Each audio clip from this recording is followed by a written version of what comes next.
as originally broadcast over the Mutual Broadcasting System.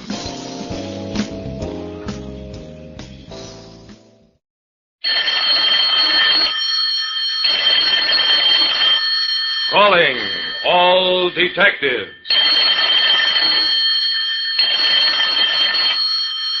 When one hoodlum gave another a holiday necktie, it spelled out a pattern of murder.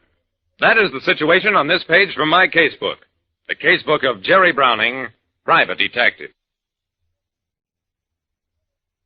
The holiday season is a time for relaxation.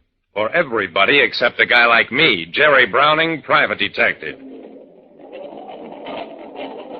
It was a couple of days after Christmas, and the Lascott department store was doing a big business in gift exchanges. I was at the hosiery counter explaining why size 9 socks were too small for me, when a couple of aisles over, two men at the neckwear counter began exchanging Sunday punches. I pushed my way through the crowd just as one of the contestants folded up and hit the rug. I grabbed the victor just in time to prevent him from kicking in the ribs of his fallen opponent. Shame on you, you big bully, slugging a little guy like that, and right in the middle of the holidays, too. The big man twisted my grip. Let go of me before I knock your back teeth out. Oh, hello, Jerry. What's the good word? I relaxed my grip, took a good look at him. Hello, Muscles. When did you get paroled? 4 months ago.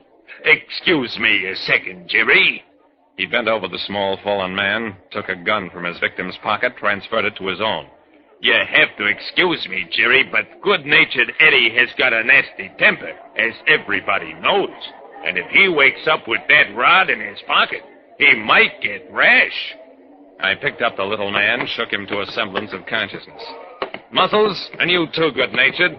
What's the big idea of staging a riot in a place like this? Good-natured gave me a glassy stare. Why'd they hit me? Muscles looked hurt. Why did I hit him? Jerry, I buy, I don't steal a classy $10 tie. A special, one-of-a-kind hand paint job. I give it to my pal, Casino Cassidy, season's greetings, except that Casino intercepted 6 slugs yesterday before he ever sports the tie. And today, I catch good-natured Eddie trying to exchange the tie I buy for Casino. You mean good-natured Eddie has a necktie you gave a man who's been murdered? That was the point at which good-natured came out of his daze. I can explain everything. I think the tie is too loud. Do 'em up Browning, Jerry.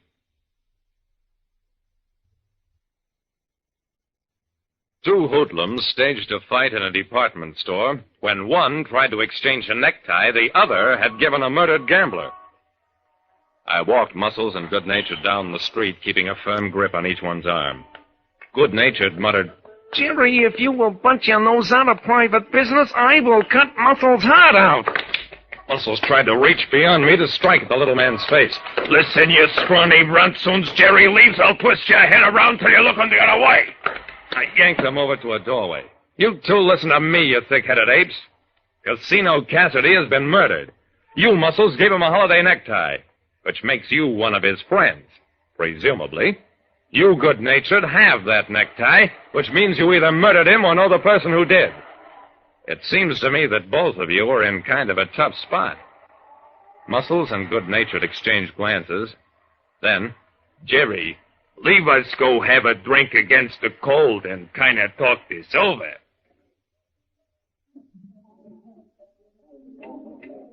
Sitting in a booth at the Red Lion Bar, Good-natured tried to explain. The tie is too loud, Jerry. That's why I went to exchange it. I'm the conservative type. But I didn't get it off Casino. It was given to me by Danamora Dave Willis, holiday greetings. I'm the good-natured kind, Jerry. I don't croak guys. A bullet in the shoulders as far as I go. And even then, I don't take their ties. Ask Danamora Dave. I pulled at the necktie that was dangling from Good-natured's pocket. It was a loud thing of horses and palm trees and, somehow, mermaids and ocean, obviously hand-painted. Muscles, are you sure this is the tie you gave Casino? I ask you, Jerry. Could I be mistaken? I took another look at the monstrosity. Oh, Muscles, you certainly couldn't. I think we'd better go see Dannemora Dave.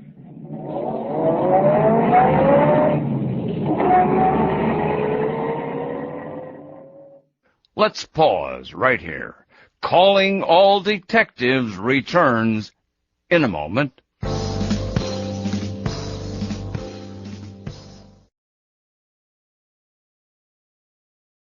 And now let's rejoin Calling All Detectives, starring Paul Barnes, the man of 1,000 voices.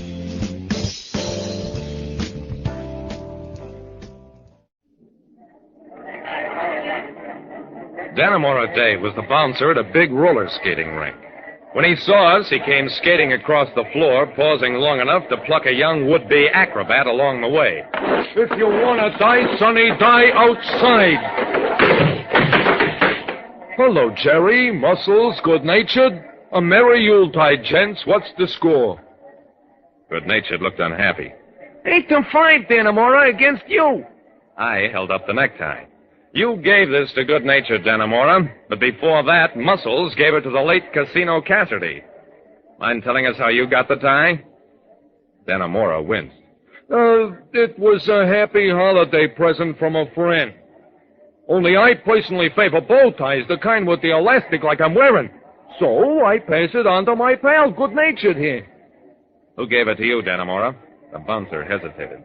Well, Casino was always a square guy. He shouldn't have been killed, so... Guzzler Grogan gave it to me. I thought it was kind of funny when he told me he was in too much of a hurry to get a box with it.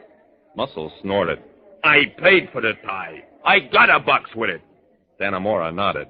Maybe we should all go have a talk with Guzzler Grogan. It'll take all of us to do it.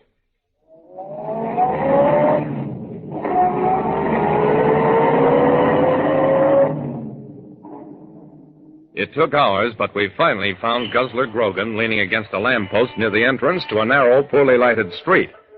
When he saw us, Guzzler stiffened, then relaxed as he recognized us. The season's best, pals. Where's the convention? Dannemora didn't waste any time. Guzzler, you give me a tie that I give good-natured that he tries to exchange. Only before that, Muscles give the same tie to Casino Cassidy, who is now on a slab. Leave me see the tie. I held it up at a safe distance. Guzzler nodded gravely. That's a tie, all right. A dilly, ain't it? Guzzler, I know you're a hold-up man, but I didn't think you were a killer, too. Guzzler was indignant. Anybody I knock off is strictly not on purpose. Being as Dannemora's my pal, I don't mind telling, I take this tie off a guy I guzzled last night, a big skinny guy wearing a monkey-tail coat. He comes out of Casino's place last night at 2 a.m., through a window. As he lands on the grass, there I am, and I grab him around the neck and I guzzle him. You mean you choked him? That's what I said, didn't I? I got his wallet and his watch. He's got this tie in his pocket, see? And I figure that's just what I need for my good friend Dannemora Dave. A merry holiday to you. I shrugged, put the tie back into my pocket. Looks like the end of the trail, boys. Now we'll never find Casino's killer. I don't know about that. Before I fling the wallet, I look inside. Mortimer Aldershot II is a moniker. Though naturally, I won't say it in court.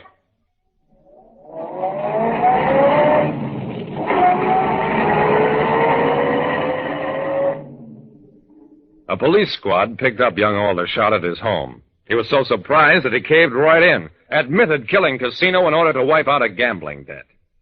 As for the necktie, it had been flung in a drawer along with Aldershot's IOUs, and when Aldershot grabbed up the notes, he stuffed the tie into his pocket as well. In his panic, he never even realized he had it. Like I said, anything can become evidence, and sometimes even a necktie can turn into a noose around a killer's neck. And that was Paul Barnes.